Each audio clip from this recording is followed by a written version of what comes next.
So as we work with recipes and baking and preparing food for ourselves or a group of people, we don't always necessarily need the size that the recipe is originally calling for. Sometimes we need a bigger amount, sometimes we need less.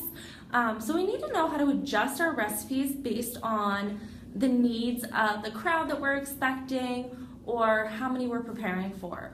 So what I'm going to do is pull up a few recipes and show you just how to create that proportion and how to base your adjustments on what your expectations are for that group.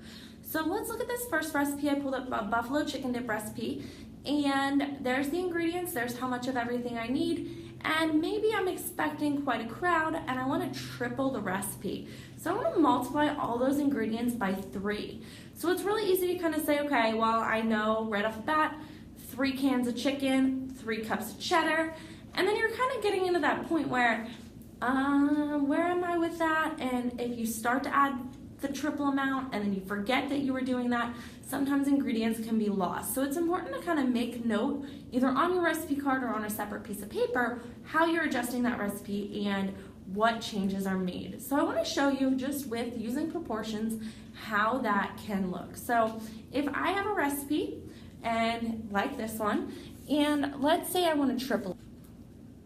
So with this recipe, I have it from 1 to 3, and I just want to increase all those ingredients by that. So I can set up a proportion.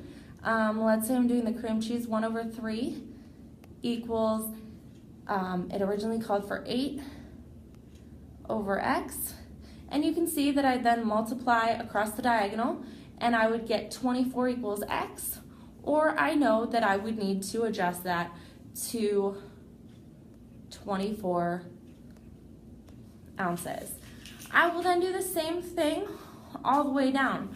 So I'll have 1/1, or 1/3, I'm using that same proportion, 1/3, equals 1/x, multiply, and I get that I need 3 cans of chicken.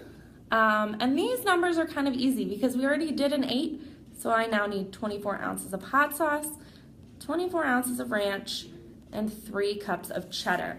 So multiplying that recipe by 3 leaves me with 24 ounces of cream cheese, 24 ounces of hot sauce, 24 ounces of ranch, 3 cans of chicken, and 3 cups of cheddar. I don't know about parties that you guys had, but buffalo chicken is usually a big hit at ours. So that's probably about the right size for that recipe when I'm having people over. Let's look at another one with another factor and see where we're at with that. So let's switch from just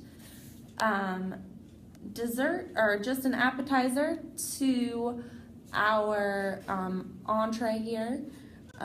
But maybe with this crowd, instead of expecting a bunch of people to eat this part, we want to make it smaller. That's a lot of food for maybe 2 people or something like that. So we want to adjust our recipe to meet the needs of the group that we're feeding. So let's say we want to cut that recipe in half. So our ratio here to cut this in half would be 1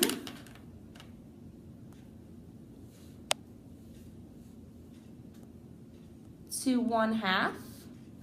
And we'll do the same thing with setting up our proportions and solving.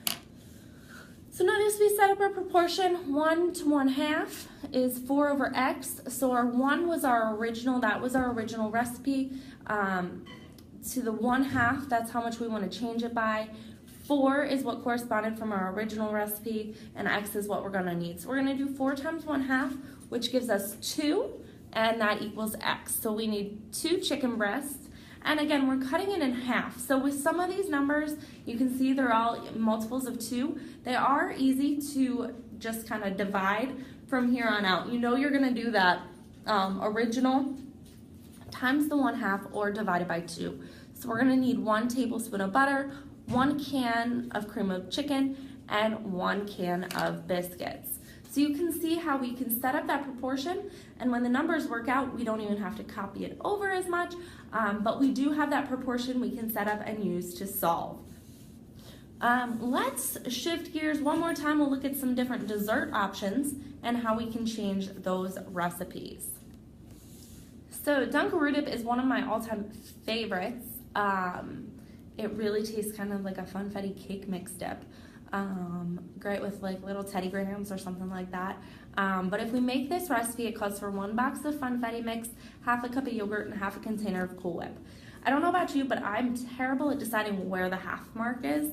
So I'd rather just use that full container of Cool Whip.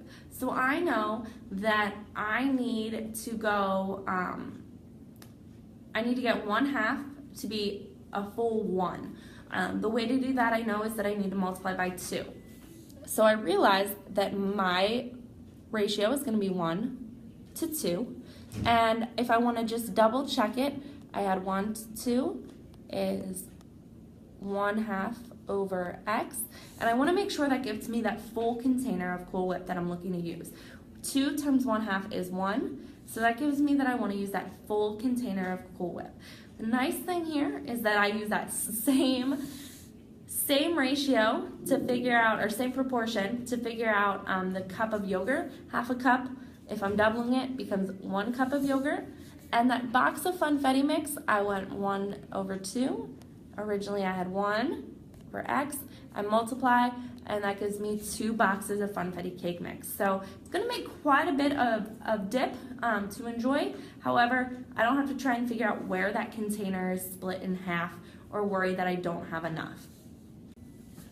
Let's take a look at one last recipe. This one's for some shortbread cookies.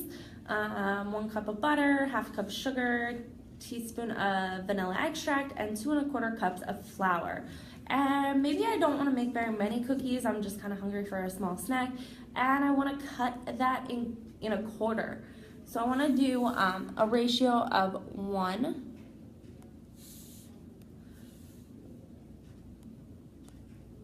to 1/4.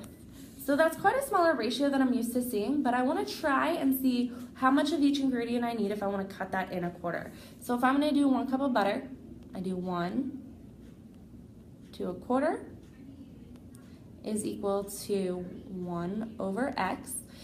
Multiply across my diagonals, and I get that instead of a cup of butter, I just need 1/4 cup of butter. I'm going to do the same for my sugar, vanilla, and flour.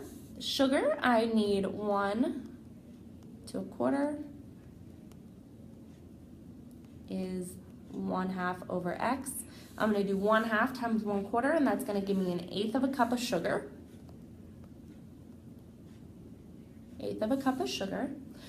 Vanilla extract, it's the same calculation as the butter, so I already know that I need 1/4 cup or 1/4 teaspoon of vanilla extract. So I just take that 1 times 1/4, and I get that. And then I had 2 1/4 cups of flour. So that is, if I make the 2 1/4 cups 9/4, it makes it a little bit easier to calculate. I'm going to do 9/4 times 1/4, and I get 9/16 cup of flour.